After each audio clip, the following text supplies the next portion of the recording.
माता की जय हो। अष्टमी की कहानी में आप सभी का स्वागत है और सुने कथा को। ये बहुत ही अच्छी कथा है।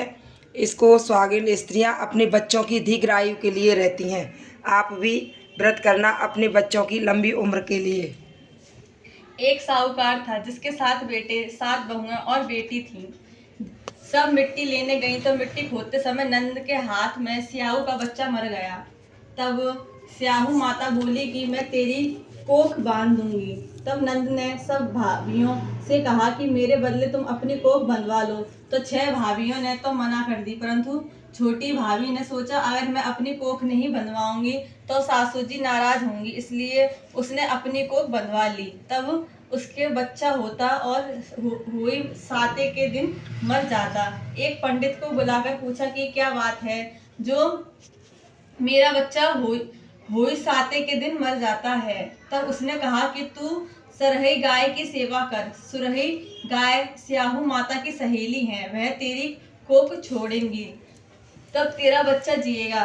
वह सुबह जल्दी उठकर सुरही गाय का काम कर आती।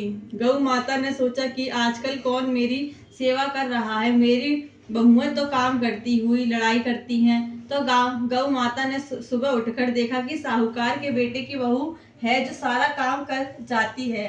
गौ माता बोली, तेरी क्या इच्छा है जो तू मेरा इतना काम करती है? मांग क्या मांगती है? तो साहूकार की बहू बोली, मुझे वचन दो। गौ माता ने वचन दे दिया। तब वह बोली कि स्याहू माता तुम्हारी सहेली और स्याहू माता ने मेरी कोख बांध दी है, तो तुम मेरी कोख छुड़वा दो। तब गौ माता ने 7 समुद्र पार अपनी सहेली के पास जाने लगी तो रास्ते में धूप थी। वह एक पेड़ के नीचे बैठ गई। थोड़ी देर में एक सांप आया और पेड़ पर गरुड़ पंखनी का बच्चा था जिसको डसने लगा। तो साहूकार की बहू ने सांप को मारकर डाल के नीचे दे दिया और बच्चे को बचा लिया। गरुड़ पंखनी आई और साहूकार के बेटे की बहू को चोंच मारने लगी। तो वह बोली कि मैंने तेरा बच्चा नहीं मारा, यह सांप तेरा बच्चा मार रहा था, मैंने बचा लिया।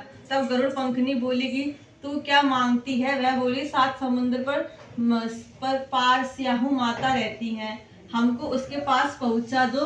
तो गरुड़ पंखनी ने उन्हें अपनी पीठ पर बिठाकर स्याहू माता के पास पहुंचा दिया। तो स्याहू माता बोली, आओ बहन, बहुत दिन में आई हो। स्याहू माता बोली कि मेरे तो सिर पे बहुत जू पड़ गई हैं। फिर साहूकार के बहू ने उसकी सारी जू निकाल दी।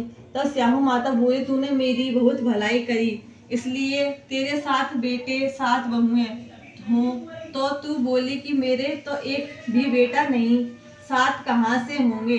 तब स्याहू माता बोली, क्यों नहीं होंगे? तब वह बोली कि पहले मुझे वचन दो। स्याहू माता ने कहा, अगर मैं वचन से फिर जाऊं तो धोबी के घाट पर काकरी हो जाऊं। तब साहूकार की बहू ने कहा, मेरी कोख तो तेरे पास बंधी पड़ी है। तब स्याहू माता बोली, तूने मुझे ठग लिया, मैं तेरी कोख खोलती नहीं, परंतु अब खोलनी पड़ेगी। जा, तेरे घर 7 बेटे 7 बहुएं मिलेंगी और 7 उजमन करियो, 7 मंडियां 7 कढ़ाई करियो। वह घर गई तो वहां देखा 7 बेटे 7 बहू बैठी हुई, बहुत धन हो गया। तो उसने 7 हुई मांडी 7 उजमन करे, 7 कढ़ाई करी।